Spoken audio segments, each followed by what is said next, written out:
Nah, manusia sejati itu manusia yang tataran 6. Tataran pertama manusia harus mau ngaji, benar. Tataran kedua harus jadi santri, benar. Tataran ketiga harus jadi kiai, benar. Tataran 4 wong alim. Ini semua ini bahasa Jawa, Mas, bukan bahasa Arab.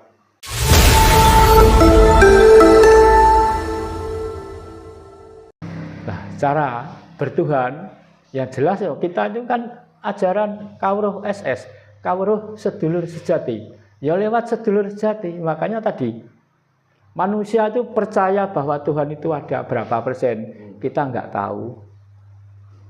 Ada apa ikut-ikutan, apa memang percaya benar.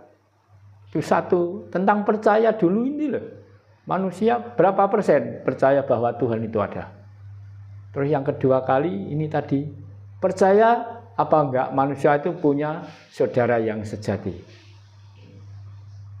Makanya di sini dikatakan ajaran tentang ketuhanan, kawruh sedulur sejati. Ini bisa. Kalau manusia enggak percaya kalau bahwa manusia itu punya sedulur sejati, enggak usah dicari. Oh, enggak percaya kok. Nah, kalau percaya, ini baru kita paparkan.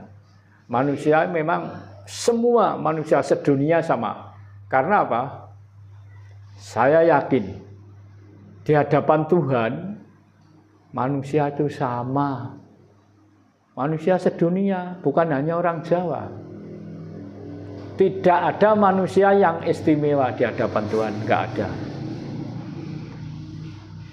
Yang mengistimewakan manusia ya juga malah manusianya sendiri. Kadang-kadang wong baru didekati anak-anak muda, dimintai keterangan saja sudah merasa istimewa.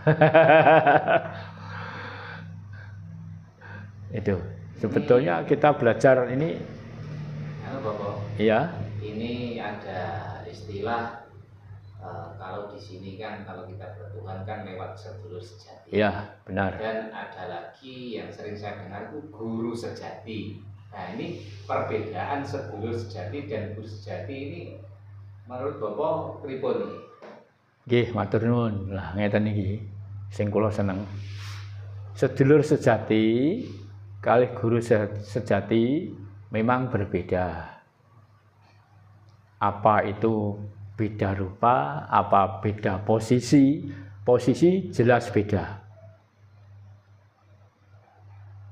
Kalau sedulur sejati setiap saat selama hidup bersama dengan kita, menjadi panutan. Apa saja kita bertuhan lewat lantaran sedulur sejati. Karena sedulur sejati ini kepanjangan tangan Tuhan. Kita tidak bisa hubungan dengan Tuhan tanpa lewat sedulur sejati. Nah ini, cuma manusianya ngerti apa enggak kalau manusia itu punya saudara yang sejati. Nah, guru sejati itu tentu saja yang memberi wejangan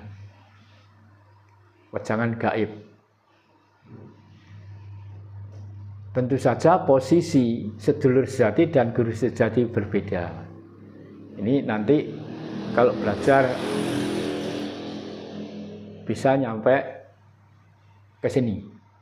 Kalau ikut belajar, kalau nggak ikut belajar ya tanya dijawab ya. Ya yang jelas ada, perbedaannya ada. Tadi guru sejati itu nanti memberi wejangan setelah manusianya ini berdiri jejer sebagai manusia sejati. Karena manusia itu kan sudah sering saya katakan ada 6 tataran. Manusia itu ada 6 tataran manusia dan ada 4 golongan manusia. ini jari 10 ini. Tadi presentasenya 60-40. Tadi ini 64. Yang 4 ini golongan. Kalau dulu dibilang kasta. Tapi yang 6 tentang tataran. Manusia itu ada 6 tataran. Lah, melewati ini untuk menuju ke tataran-tataran ini di ajaran SS ini lewat yang namanya Konji. Konji juga ada 6 tataran. Tapi Konji ada 6 tataran ini menjadi 3 bagian, 3 kelompok tadi. Konji pertama Purwo, Madya, Wasana. Pertama yang katakan Purwo itu permulaan. Ini ada 3 bagian. Konji 1, 2, 3. Madya hanya 2. Konji 4 dan konji 5. Wasana hanya 1. Konji terakhir. Wasana itu konji terakhir. Lah, ingin nyampe ke guru sejati harus melalui konji-kinji ini. Jadi masuknya untuk ke arah guru sejati, masuknya lewat konji yang keempat, berarti konji Madya. Karena konji 4 inilah manusia baru, kalau istilah Jawa dikatakan jejer manungsa jati. Nah, manungsa jati itu manusia yang tataran 6. Tataran pertama manusia harus mau ngaji, benar. Tataran kedua harus jadi santri, benar. Tataran ketiga harus jadi kiai, benar. Tataran 4 wong alim. Ini semua ini bahasa Jawa, Mas, bukan bahasa Arab. Tapi sekarang diklaim oleh organisasi-organisasi agama yang dari Arab. Ini sebetulnya bahasa Jawa. Ngaji, saka tembung aji. Nek dilipat, dirangkap menjadi aji-aji. Mengkaji kan mencari, melajari, belajar, baru penghayatan secara resmi. Itu baru dikatakan bisa ngaji. Santri dan 2 suku kata eksantri. Eksan bagus, tri 3. Kebagusan 3 harus menyatu jadi 1. Kalau belum menyatu jadi 1, belum santri. Kebagusan 3 harus menjadi 1. Bagusyati, Bagusiladi, dan Bagusipakarti. Ini harus menyatu jadi 1.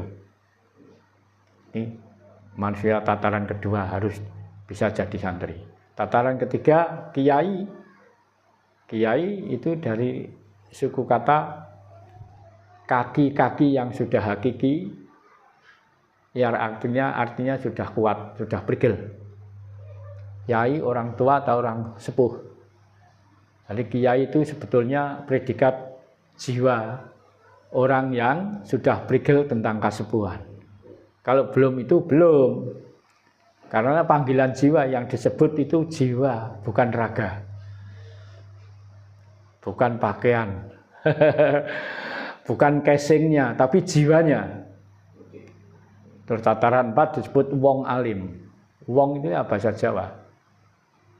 Alim itu sudah alim ya, tidak gumunan, sudah betah lapar. Nah, dirayu, diiming-iming apa saja enggak tertarik karena sudah alim. Tataran 4. 1, 2, 3, 4 ini baru untuk pribadi, melengkapi kepribadian. Nah, tataran 5 berarti bilang orang wong alim, dibilang manungsa tomo. Nah, tataran ke-5 manungsa tomo.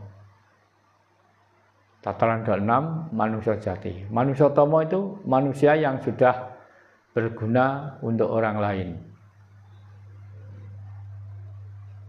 Ya, sudah mau memberi pencerahan orang yang kegelapan. Sudah mau memberi kerudung orang yang kepanasan, kehujanan dan sebagainya. Itu manusia tomo. Tataran ke-6 naik tadi baru jejer manusia jati. Nah, di sini kalau sudah manusia jati dan manusia tomo, perbedaannya kalau manusia tomo ini kalau sinau yang ngajari masih manusia sama manusia. Manusia pada manusia sing nuntuni gurune. Tapi kalau jejer manusia jati ini yang ngajar sudah guru sejati. Nah, di sini. Jadi sedulur sejati. Kalau ingin jejer tadi manusia jati tanpa kembalinya menyatunya sedulur sejati kembali ke rogo sejati tidak bisa. Ini perbedaannya, beda posisi. Nah, orang berketuhanan, manusia tidak akan bisa hubungan dengan Tuhan tanpa melalui sedulur sejati. Sedulur sejati ini tugasnya menghubungkan manusia kepada Tuhan. Tapi kalau guru sejati tugasnya membimbing, memberi ajaran kepada manusia sejati itu tadi. Lebih lengkapnya bisa dikatakan kalau mau datang dan langsung bicara langsung 4 mata atau berapa orang langsung ke sini. Ini nek memaparkan ini satu banyak nanti waktunya ndak ngarasi ya. Nah. Niki terkait niki Bapak tentang percaya adanya Tuhan gitu.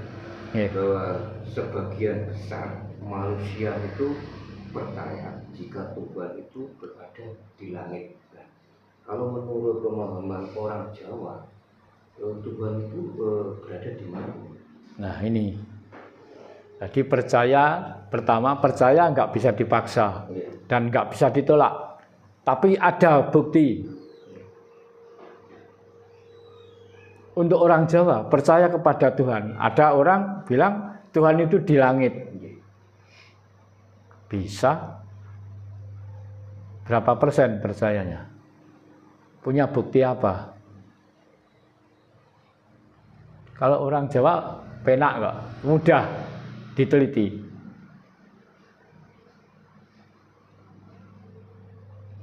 Dunia ini ada berapa matahari? Hanya satu dah.